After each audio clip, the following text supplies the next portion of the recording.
In today's video, I'm going to teach you how to send a calendar invite in Outlook.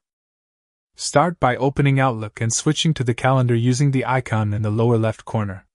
This view shows days, weeks, and upcoming events. Click New Event at the top, or double-click the date and time you want to schedule. Either opens the event window. Give your meeting a clear, descriptive title so invitees immediately understand the purpose. Set the start and end times, and check the time zone if attendees are in different regions.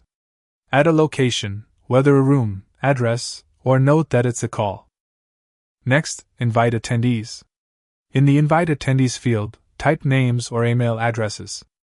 Outlook suggests contacts as you type. Use required for key participants and optional for others who may join. Use the event body to include an agenda, goals, or links to shared documents. If the meeting is virtual, toggle Add Online Meeting to include a secure join link automatically. Review all details, title, time, location, attendees, and notes, then click Send.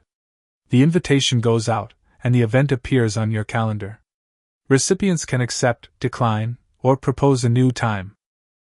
That's it. With these steps, you can create professional Outlook invites that ensure everyone is informed, prepared, and on time.